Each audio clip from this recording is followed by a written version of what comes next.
Welcome back to Physics 30. This is CO2.2, conservation of momentum. So here we'll explain what is meant by conservation of momentum and solve problems involving the conservation of momentum. So in the last section we looked at defining momentum in terms of mass times velocity, and we'll continue with that today. The concept of momentum is particularly important. If no external force acts on the system, total momentum is conserved. But the key thing is, of course, if it's a closed system and no other external factor is acting. So consider a head-on collision of two billiard balls, as shown in the picture below down here. We assume the net external force of the system is zero. So that is the only forces that are occurring are just this one ball on the other. There's no friction, there's no other balls hitting them. Although the momentum of each ball, of each of the two balls changes as a result of the collision, we can say that the sum of their momentums, or momenta in plural form, is the same before as it is after. Again, we're assuming here that there's no friction loss, right? If MAVA is the momentum of ball A, because that's what we talked about last time, right? Momentum is equal to the object's mass multiplied by velocity. So if I symbolize one as A and B, then I'll talk about momentum A and momentum B. If they're measured just before the collision, we could talk about it being the momentum of ball A and the momentum of ball B. Immediately after the collision, the balls of each will have different velocities and momentum, which we designate as using that prime symbol up here, which just simply means after. You could have used I and F for initial and final, but usually it's common practice to use that little prime symbol. The total momentum after collision is MAVA prime plus MBVB prime. No matter what the velocities and masses are, experiments show that the total momentum before is the same as it is afterwards, whether it was head-on or not. So momentum before equals momentum after. So the momentum of A and momentum of B is equal to the momentum of A after, or prime, plus the momentum of B after, or prime. And then we can break each of those down into MV, MV, MV, MV. All right, so that's the total. That is the conservation of momentum. And as long as no external forces act, it is valid over any time interval, and conservation of momentum is always valid as long as no external forces act on the chosen system. In the real world, of course, there are external forces, even friction on, if it's a pool table, even on the felt and the ball, there is a little bit of friction. So, but if we limit our observation time to just before they hit, to just after they hit, it'll hold almost, it'll be very close to being equal. So when a racket hits a tennis ball or a bat hits a baseball, both before and after the collision, the ball moves as a projectile under the action of gravity and air resistance. However, when the bat or rocket hits the ball during the brief time of collision, those external forces are insignificant compared to the collision of the force of the bat or a racket on the ball. Momentum is conserved, or very nearly so, as long as we measure the momentum of A and B just before collision and the momentums immediately after. If we cannot wait for external forces to produce the effect before measuring. So that's the key thing here, is looking just before and comparing to just after, and we will see that that momentum remains constant. The same before and after. By a system, we simply mean a set of objects that we choose and which may interact with each other. An isolated system is one in which the only significant forces are the ones that are inside the system. So isolated means what's happening inside, not what's happening outside. The sum of all these internal forces within the system will be zero because of Newton's third law. All right, so here's an example we'll look at. So here we have two railroad cars. They're each 10,000 kgs, okay? A is traveling at 24 and B is traveling at 0. It's at rest. If the cars lock together as a result of the collision, what is their common speed after? So of course here we can apply the conservation of momentum. Even though, yes, there will be friction involved here, we're assuming it's frictionless just for the sake of the calculation. So the momentum of A plus the momentum of B will be equal to the momentum of A prime, or momentum of A after, and B after. So then break these down into the momentum of A is mass of A times velocity of A. Momentum of B is mass of B multiplied by the velocity of B. And then after, mass of A multiplied by the velocity of A after. And technically, these velocities are all vectors. And then the mass of B multiplied by the velocity of B after. Now, we're told something here. Since locked together after,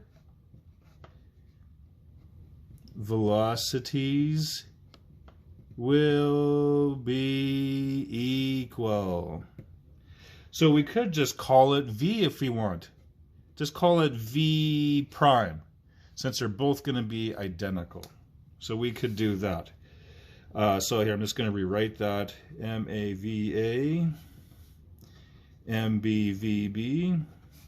And then we'll have mass of A multiplied by, we'll just call it V prime, because it's going to be the same as this velocity here, because they're stuck together.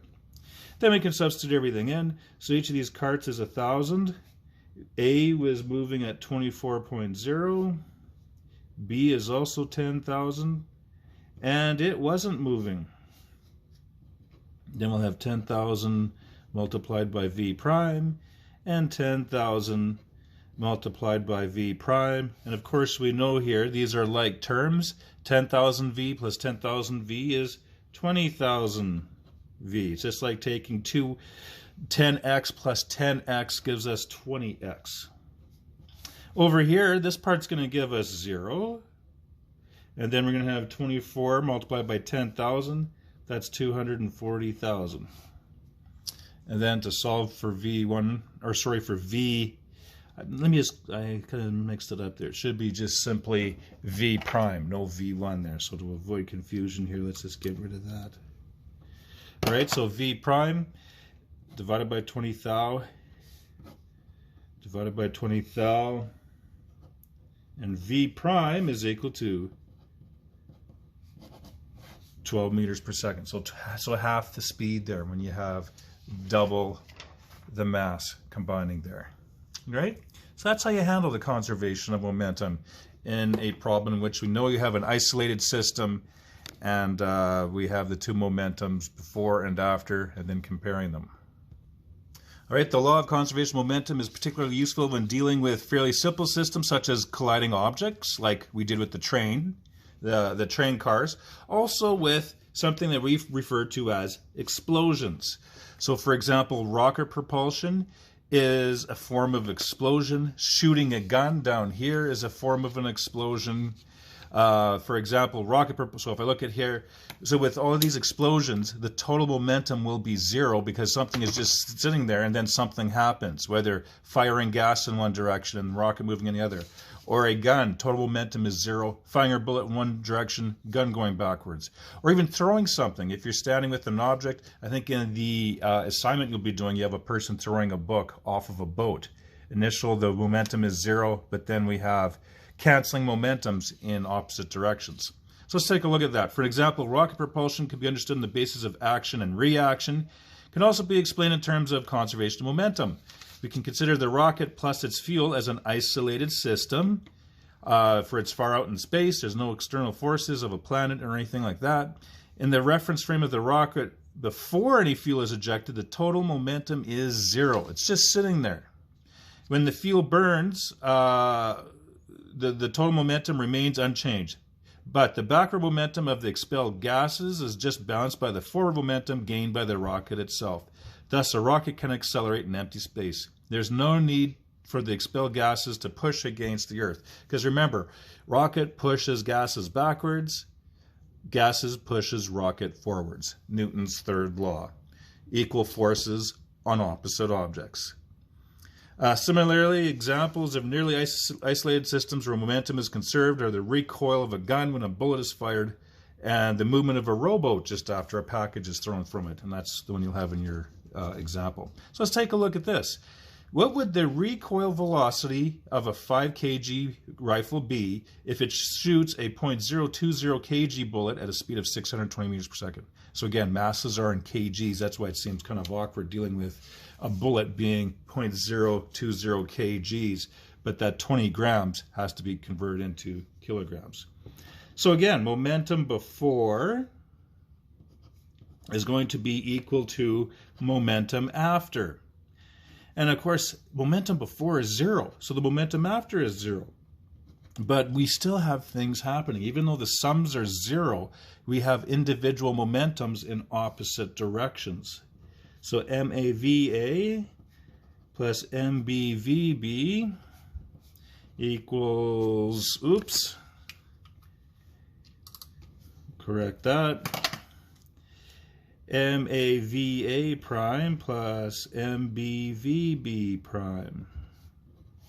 So we'll assume the gun is A and the bullet is B. Well, I guess that's what it is here. They call it R for recoil, but I'll just call it A. So the gun is 5 kgs. Now, this is what's going on initially, right? Initially, the gun is not moving. And the bullet, guess what? Initially, it's not moving either. So that is all going to be 0.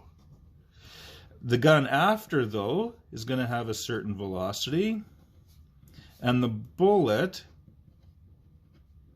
is moving at 620. So you can see here, this number is going to have to be equal and opposite to this number such that the sum equals 0. So it doesn't violate the law of conservation of momentum. So here, 0.02 times 620 is 12.4.